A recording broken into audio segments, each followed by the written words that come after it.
تزايد عدد المنضمين لحركة 20 فبراير وإن عكسه حجم المسيرات التي قدر عدد المشاركين فيها بعشرات الآلاف، فإنه يكرس بحسب مراقبين لنجاح الحركة في استقطاب فئات من العمال والطلبة والمعطلين من حاملي الشهادات العليا.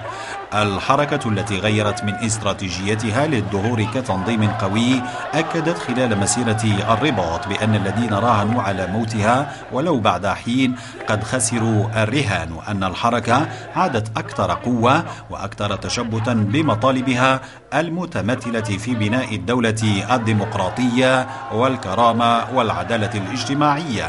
الحركة لا زالت مصرة على مطالبها المتمثلة في دستور ديمقراطي يضمن الملكية البرلمانية التي يسود فيها الملك ولا يحكم. تعامل الدولة مع مطالب الحركة يعتبره المتظاهرون تعاملا انتهازيا تعوزه الجدية وفيه الكثير من التضليل.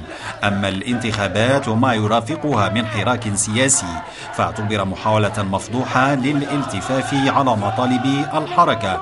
فالانتخابات بالنسبة للحركة ليست إلا مسرحية تشارك فيها أحزاب معروفة بولائها للدولة. نعبر عن إدانتنا للمسرحيات، خاصة مسرحية الانتخابات التي تعتبر التفافا حول المطلب في الديمقراطية والعدالة الاجتماعية في المغرب. مسيرة الرباط التي انطلقت من حي شعبي وجابت العديد من الشوارع كانت ستنتهي بشكل سلمي لولا تدخل قوات الأمن لتفريق المتظاهرين عندما وصلوا أمام مقر البرلمان، وقد خلف التدخل الأمني 3 إصابات، وقد نقل المصابون إلى مستشفى المدينة. وإحنا في حركة 20 فبراير كندينوا بشدة هذا التدخل الهمجي والتدخل القمعي اللي تعرضنا ليه اليوم اللي ما كان عنده حتى شي مبرر.